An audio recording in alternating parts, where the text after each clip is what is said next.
Assalamualaikum warahmatullahi wabarakatuh. Selamat pagi dan salam sejahtera buat kita semua. Perkenalkan, saya Sinta Widastuti Anggreni, Nurse MKEP Spesialis Keperawatan Anak. Saya adalah dosen tetap pada program studi Sarjana Terapan dan Pendidikan Profesi Nurse jurusan Keperawatan Poltekkes Kemenkes Pontianak. Latar belakang pendidikan saya adalah Magister Keperawatan dan Spesialis Keperawatan dengan peminatan keperawatan anak. Saat ini saya mengampu beberapa mata kuliah, diantaranya kebutuhan dasar manusia, keperawatan anak, praktik klinik keperawatan anak, serta keperawatan home care pada ibu, bayi, dan anak. Pada kesempatan ini, salah satu materi yang akan saya sampaikan melalui video pembelajaran adalah mata kuliah keperawatan anak yang diberikan kepada mahasiswa semester 4. Mata kuliah keperawatan anak merupakan mata kuliah wajib yang diajarkan dengan bobot 4 SKS. Yang terdiri dari 2 SKS teori dan 2 SKS praktikum. Melalui mata kuliah ini, diharapkan mahasiswa mampu menguasai konsep dan teori asuhan keperawatan anak pada rentang sehat sakit sesuai dengan pertumbuhan dan perkembangan anak dengan memperhatikan prinsip yang aman dan efektif melalui pendekatan asuhan keperawatan. Adapun bahan ajar yang dipelajari dalam mata kuliah ini meliputi konsep dasar keperawatan anak, konsep neonatus esensial, konsep keperawatan anak sehat, konsep keperawatan anak sakit, asuhan keperawatan pada anak dengan gangguan pemenuhan kebutuhan oksigen patologis dari sistem pernapasan, kardiovaskuler, dan hematologi. Asuhan keperawatan pada anak dengan gangguan pemenuhan kebutuhan cairan dan elektrolit patologis dari sistem perkemihan, pencernaan, dan vaskuler. Asuhan keperawatan pada anak dengan gangguan pemenuhan kebutuhan nutrisi patologis dari sistem pencernaan dan metabolik endokrin. Asuhan keperawatan pada anak dengan gangguan pemenuhan aktivitas patologis dari sistem persarapan dan muskuloskeletal. Asuhan keperawatan pada anak dengan gangguan pemenuhan kebutuhan aman dan nyaman patologis dari sistem termoregulasi, imun, sensori, dan keganasan. Asuhan keperawatan pada anak dengan gangguan pemenuhan kebutuhan eliminasi patologis dari sistem pencernaan dan kemih atau kelainan kongenital atau perioperatif care.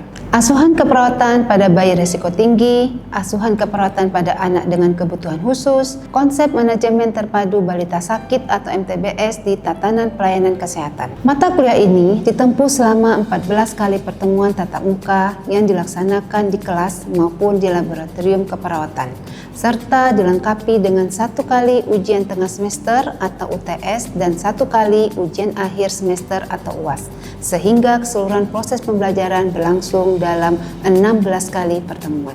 Dalam penyusunan rencana pembelajaran semester atau RPS, saya juga mengintegrasikan hasil penelitian dan pengalaman akademik yang saya kembangkan di bidang keperawatan anak, khususnya terkait peningkatan kualitas hidup anak dan penerapan pemberian makan pada bayi dan anak. Hasil penelitian tersebut telah dipublikasikan dalam jurnal nasional dan internasional, diseminasi pada berbagai forum ilmiah, serta menjadi bagian dari pengembangan pembelajaran berbasis bukti atau evidence-based nursing practice. Saya menggunakan beberapa metode pembelajaran seperti ceramah, diskusi, tanya jawab, studi kasus, simulasi, demonstrasi keterampilan, serta praktikum di laboratorium keperawatan. Proses pembelajaran berpusat pada mahasiswa dengan memberikan kesempatan kepada mahasiswa untuk diskusi secara aktif, melakukan refleksi terhadap materi yang telah dipelajari, dan terciptanya proses pembelajaran yang interaktif.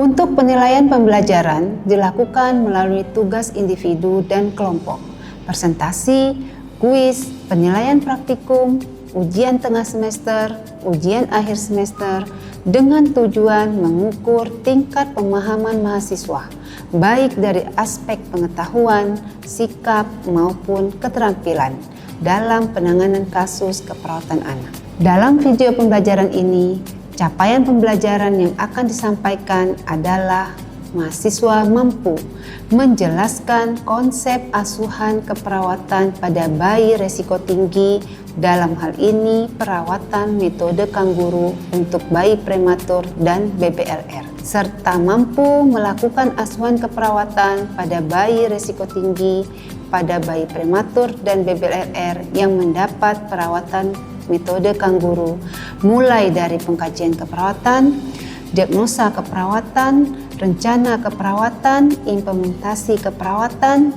evaluasi keperawatan, hingga dokumentasi keperawatan secara tepat dan sistematis. Video pembelajaran ini disusun sebagai salah satu media pembelajaran untuk membantu mahasiswa memahami konsep dan keterampilan dalam melakukan asuhan keperawatan pada bayi risiko tinggi berupa perawatan metode kangguru untuk bayi prematur dan BBLR.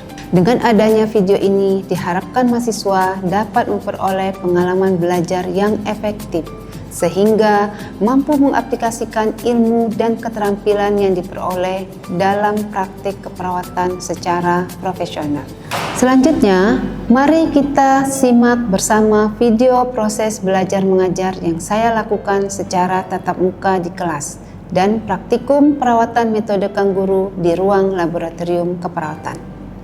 Selamat menyaksikan. Baik, Assalamualaikum warahmatullahi wabarakatuh. Waalaikumsalam warahmatullahi wabarakatuh. Selamat pagi menjelang siang. Pagi Ibu. Bagaimana kabarnya hari ini? Alhamdulillah baik. Oke. Baik, pada hari ini Ibu akan memberikan materi tentang perawatan metode kangguru. Ya. Sebelum kita masuk, kita mulai dulu dengan berdoa. Berdoa dipersilakan. Oke, berdoa selesai. Oke, perawatan metode kangguru ya itu nama lainnya disebut juga kangguru mother care, gitu ya, atau disebut dengan KMC, atau kalau perawatan metode kangguru ini juga bisa disebut dengan PMK. Nah, sebelum kita masuk ke materi, ya, Ibu mau mengingatkan dulu terkait dengan bayi prematur. Ada yang ingat yang dimaksud dengan bayi prematur?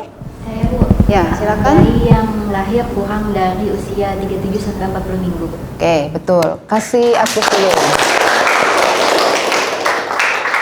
Oke, jadi bayi prematur adalah bayi yang lahir kurang dari usia gestasi 37 sampai dengan 40 minggu, ya. Nah, bayi yang lahir prematur itu kita bantu untuk pertumbuhannya dengan melakukan perawatan metode kangguru, ya. Mengapa menggunakan perawatan metode kangguru? Karena bayi kangguru itu dia lahir memang tidak cukup bulan dan dimasukkan di dalam kantung yang ada di ibunya. Ya, jadi metode ini melihat langsung dari perilaku hewan yang namanya kangguru. Ya. Nah, untuk tujuan pembelajaran kita akan mempelajari tentang pengertian perawatan metode kangguru, ya, syarat dan tipe dari perawatan metode kangguru itu sendiri, komponen perawatan metode kangguru, manfaat dan tahap-tahapan dari perawatan metode kangguru. Baik, kita akan mulai. Yang pertama adalah pengertian dari perawatan metode kangguru. Di sini perawatan metode kangguru adalah sebuah metode perawatan bayi prematur dan BBLR dengan cara melakukan kontak langsung antara kulit bayi dan kulit ibu atau disebut dengan skin to skin kontak untuk menyalurkan kehangatan pada bayi. Ya, jadi nanti bayinya itu langsung dilekatkan di dada ibunya atau pengganti ibu, ya, agar panas dari tubuh ibu itu tersalurkan ke tubuh bayi. Kemudian bayi yang demam itu juga dapat dilakukan PMK. Dari hasil penelitian diketahui bahwa pada saat bayi demam, ibu akan menaikkan suhu tubuhnya 1 derajat lebih tinggi dari suhu badan bayi. Begitu juga pada saat bayi mengalami hipertermi atau demam, ibu akan menurunkan 1 derajat suhunya agar bayi menjadi lebih stabil. Itu ya. Kemudian bayi yang malas menyusu, tidak minum dengan baik ataupun muntah, itu juga dapat dilakukan perawatan metode kangguru. Kemudian pada bayi yang tidak ada kelainan atau penyakit yang menyertai.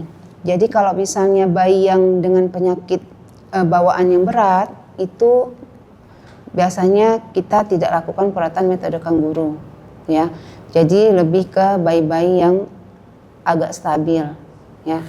Kemudian bayi dengan berat badan yang kurang dari 2000 gram. Jadi selain bayi itu lahir dalam keadaan prematur, dia juga mengalami berat badan lahir rendah, ya. Atau kalau memang dia tidak lahir prematur tapi berat badannya di bawah 2000 gram, itu juga bisa dilakukan perawatan metode kanguru. Kemudian disertai dengan kesiapan dan keikutsertaan orang tua. Jadi metode kanguru ini tidak hanya karena bayinya saja yang bisa dilakukan perawatan metode kanguru, tetapi juga perlu kesiapan dari orang tua ataupun pengganti orang tua. Artinya pada saat misalnya ibu tidak bisa melakukan, ayah dapat melakukan atau mengganti peran ibu pada saat melakukan perawatan metode kanguru. Ya, jadi harus ada kesiapan antara bayi dan ibu atau orang tua. Kemudian tipe ada dua. Yang pertama adalah intermittent, di mana perawatan metode kanguru ini dilakukan lebih dari 1 jam, minimal 1 jam atau 60 menit. Mengapa tidak boleh kurang dari 60 menit?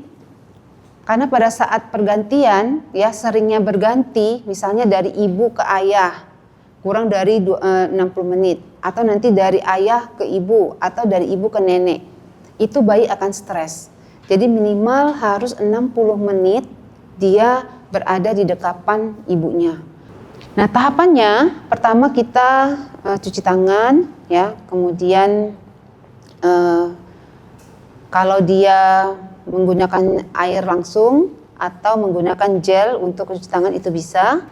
Kemudian suhu tubuh bayinya diukur terlebih dahulu. Kemudian pakaikan baju KMC. Jadi nanti ada baju khusus, ya, yang dapat digunakan. Atau kalau tidak ada pun bisa menggunakan kain panjang. Ya, nanti kita akan lakukan di ruang simulasi. Kemudian bayi dimasukkan dalam posisi kanguru, ya. Jadi bayi ini nanti menggunakan topi, sarung tangan, sarung kaki, dan popok. Ya, biasanya nanti popok kita ganti dengan pampers, gitu ya. Nah, pada suhu yang biasa, bayi memang tidak pakai baju. Tapi kalau misalnya ibu merasa bahwa hari ini lebih dingin dari hari sebelumnya, bayi dapat menggunakan pakaian tanpa lengan yang bagian depannya terbuka. Ya, jadi baju tanpa lengan yang bagian depannya terbuka karena mau skin to skin tadi. Nah, kemudian bayi diletakkan di dada ibu, ya, di antara kedua payudara. Kemudian dalam posisi tegak atau vertikal. Dan kepala bayi nanti boleh menghadap ke kanan atau ke kiri. Gitu ya. Kemudian tangan bayi, ya, itu nanti posisi siku dan tungkainya dalam keadaan tertekuk atau fleksi. Kaki juga sama, ya. Itu juga nanti tangan dan kaki dalam posisi fleksi seperti kodok, gitu ya. Kemudian setelah selesai, nah di sini ada gambar, ya, bahwa bayinya itu diletakkan di antara kedua payudara ibunya. Kemudian nanti ibunya menggunakan baju besar, ya. Jadi ada penutup baju luarnya. Nah, ini baju khusus, ya. Yang ini bagian dalamnya untuk menggendong bayi tadi. Nanti ini bajunya ada di ruang simulasi, ibu akan tunjukkan. Nah, ini posisinya dalam bentuk vertikal, kemudian setelah nyaman dan mudah bernafas, baru dikancingkan. Nah, ini ada tali untuk menahan agar bayinya tidak melorot. Jadi posisi dada bayi itu melekat atau menempel di dada ibu, perut bayi itu menempel di area precisus hypothesis ibu. Ya, jadi tidak melorot sampai ke bawah karena nanti bayinya kan mau menyusu, ya. Jadi dada bayinya melekat di dada ibu, perut bayi itu di PX-nya ibu. Izin bertanya, Bu. Iya, silakan. Apakah semua ibu dapat melakukan PMK? Untuk PMK, semua ibu seharusnya bisa. Dengan catatan ada kemauan. Jadi ibu harus diedukasi terlebih dahulu, dijelaskan terlebih dahulu apa itu manfaat PMK-nya, kemudian manfaat bagi bayinya, kemudian ibu dalam keadaan sehat, karena kan tidak semua ibu setelah melahirkan itu sehat kan, ada yang biasanya ibunya dirawat di ruang nifas, bayinya di ruang perinatologi. Nah, jadi kalau ibu dalam kondisi sehat, sudah mau kemudian sehat, dia dapat melakukan PMK. Kemudian selain ibunya mau, bayinya bisa juga dilakukan PMK, harus ada support keluarga. Artinya pada saat ibu tidak bisa atau berhalangan, ada pengganti, baik itu ayahnya, neneknya, bibinya. Jadi untuk ibu bisa melakukan PMK itu sangat besar sekali peluang untuk dapat melakukannya. Asalkan tadi intinya ibu mau atau ada kemauan. Ya. Bagaimana? Sudah jelas? Baik, Ibu, sudah jelas. Makasih, pertanyaannya bagus sekali. Yang lain? Izin bertanya, Ibu. Ya. Apakah semua bayi itu dapat dirawat dengan PMK? Oke. Bayi dapat dilakukan PMK dengan catatan berat badan yang memang sudah kurang dari 2.500 gram atau di bawah 2.000 gram. Ya. Kemudian bayi yang dalam keadaan demam tadi. Kemudian bayi yang mengalami hipotermi, ya, itu bisa dilakukan PMK. Bayi yang apnu itu juga bisa dilakukan PMK. Paham semua ya? Oke. Oke, baik. Apakah masih ada yang mau ditanyakan? Tidak ada?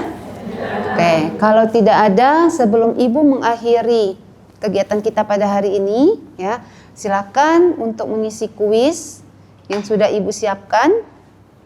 Ya, silakan mengisi kuis yang sudah ibu siapkan. Baik, jika sudah selesai, kita nanti akan melanjutkan praktek perawatan metode kangguru di ruang simulasi. Ya, sampai ketemu nanti di ruang simulasi. Ya, ibu cukupkan. Terima kasih atas perhatiannya. Ibu cukupkan. Wabillahi taufiq wal hidayah. Assalamualaikum warahmatullahi wabarakatuh. Waalaikumsalam warahmatullahi wabarakatuh. Oke, sampai jumpa di ruang simulasi. Terima kasih. Terima kasih, Bu. Oke, baik. Assalamualaikum warahmatullahi wabarakatuh. Waalaikumsalam warahmatullahi wabarakatuh.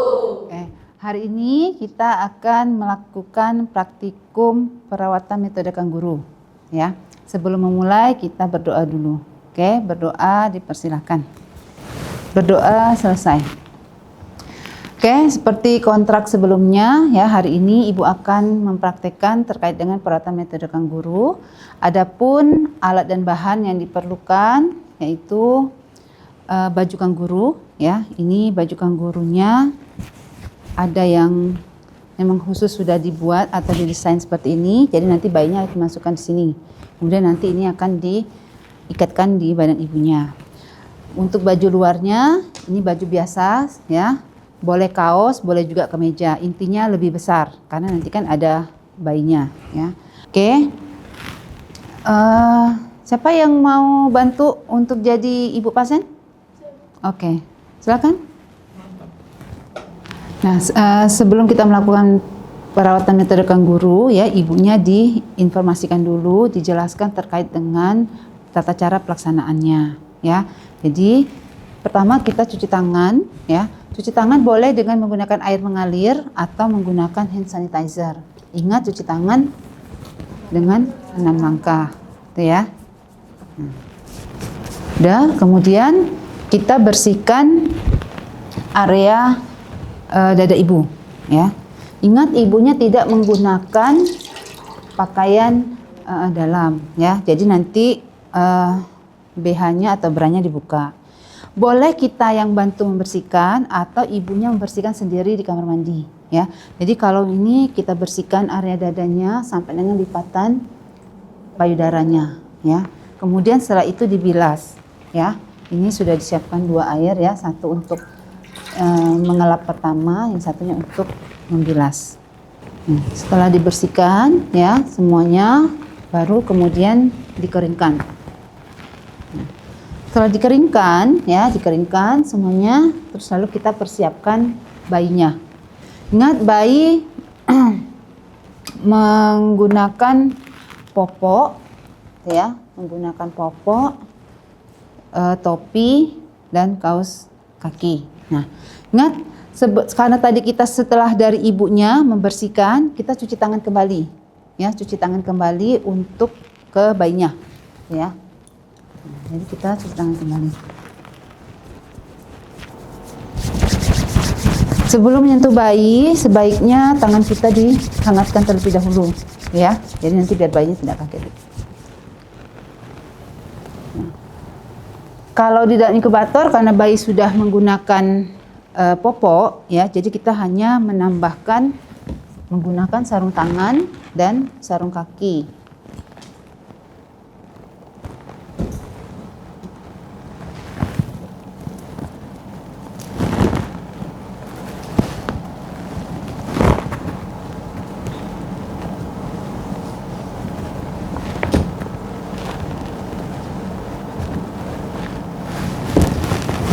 Yang ini ibu mencontohkan untuk yang menggunakan alat yang ini dulu ya. Nanti setelah itu baru ke kalian bisa mencoba yang sudah satu paket bajunya.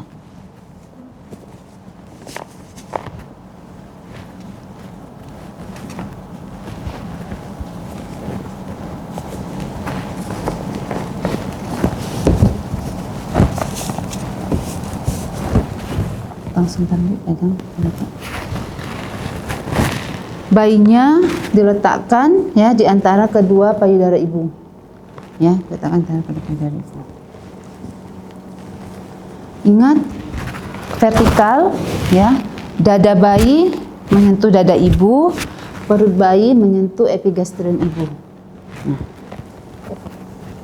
Oke, sambil kita mau memasang ini, ya. Karena ini kan dia sudah satu ada tahanan untuk di bokongnya ini, jadi ini langsung diikatkan, ya, diikatkan. Lihat Bu, tolong bantu, ya, dipegang dulu bayinya.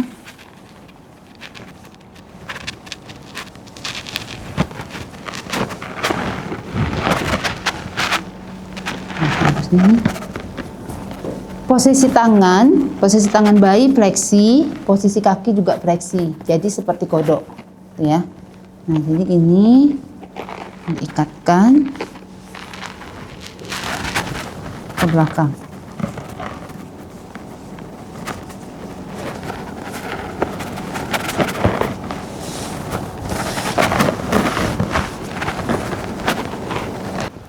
Ya.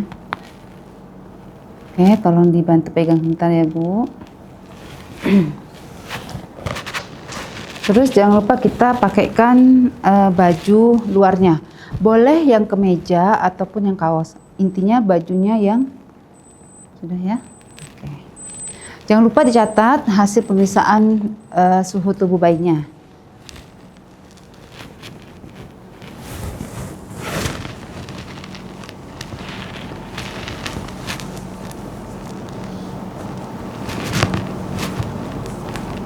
Terakhir, topi jangan lupa, ya, topi juga dipasangkan ke bayi. Nah, setelah ini ibu boleh melakukan aktivitas lainnya, misalnya mau menyapu, gitu kan, mau mencuci piring atau aktivitas lainnya. Kalau misalnya bayinya mau menyusu, itu juga bisa, ya, karena ibunya tadi kan udah nggak pakai BH kan, jadi bisa langsung kalau misalnya mau menyusui. Dan ingat, duduk lagi Bu. Dan ingat minimal 60 menit. Ada yang mau tanyakan? Izin bertanya Ibu. Ya. Pada saat PMK terus bayinya menangis, apakah tetap dilakukan atau diberhentikan? Oke. Kalau bayinya menangis, kita bisa periksa, ya, apakah tangannya pada posisi yang tidak nyaman, kakinya, itu ya. Kemudian kepalanya, kan tadi kepalanya dia bisa miring ke kanan atau ke kiri, itu ya. Jadi nanti sambil tetap dilakukan PMK-nya, jadi tidak berhenti hanya karena bayinya menangis, tapi kita melakukan pemeriksaan, ya. kita lihat nih apakah bayinya tiba-tiba BAB, ya. Nah, kalau misalnya dia BAB berarti kita harus ganti. Ya, terus tapi tetap melakukan PMK kembali. Gitu ya. Oke, ada lagi yang mau tanyakan? Kalau tidak ada, ibu minta 1 orang ya untuk sebagai ibu dan sebagai perawat untuk melakukan seperti yang sudah ibu contohkan. Ya, jangan lupa cuci tangan 6 langkah ya. Boleh pakai hand sanitizer ataupun pakai air mengalir langsung.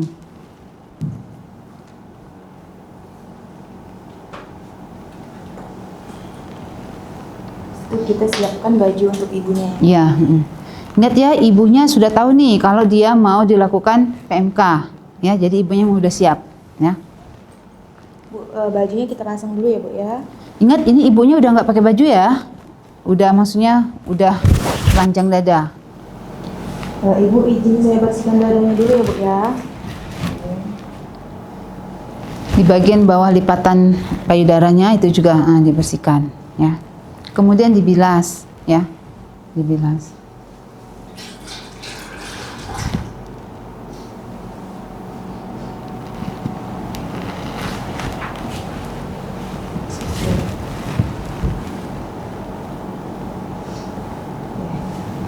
Oke.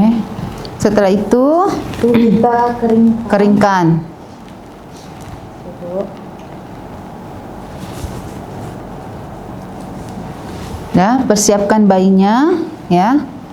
Sebelum Bayinya. memasukkan bayi cuci tangan. Ya, cuci tangan kembali untuk menyiapkan bayinya.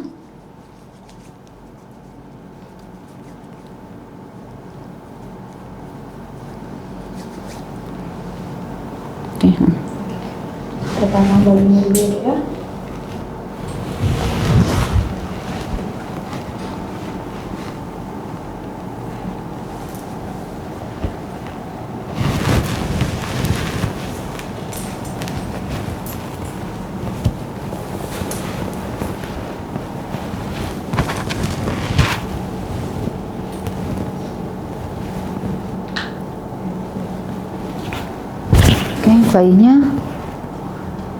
Oke, bayinya sudah terpasang sarung tangan, kaos kaki, popok, tinggal kasih topi, ya. Iya, suhu tubuhnya dicek dulu. Udah dicek, udah selesai. Boleh mau pasangkan topi dulu atau diletakkan dulu.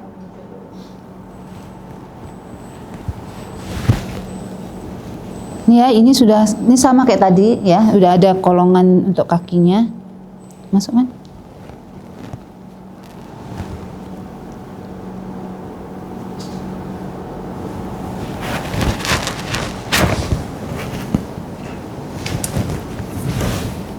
Bisa ya? Bisa. Ya, diingat posisinya vertikal berada di antara kedua payudara ibu. Ya. Kemudian tangannya fleksi, kakinya fleksi seperti kodok. Waktunya minimal 60 menit. Ya. Baik, terima kasih. Kasih tepuk tangan dulu buat semuanya. Terima kasih atas perhatiannya. Ibu cukupkan. Wabillahi taufiq wal hidayah. Assalamualaikum warahmatullahi wabarakatuh. Waalaikumsalam warahmatullahi wabarakatuh. Selamat siang dan salam sejahtera buat kita semua. Siang, Bu. Terima kasih. Sama-sama. Demikian deskripsi singkat dari saya, semoga dapat memberikan gambaran mengenai kegiatan pada bidang pendidikan dan pengajaran yang saya lakukan sebagai dosen di Poltekkes Kemenkes Pontianak, khususnya di mata kuliah keperawatan anak. Saya Sinta Widastuti Anggreni pamit undur diri, semoga video ini dapat bermanfaat bagi kita semua. Wassalamualaikum warahmatullahi wabarakatuh.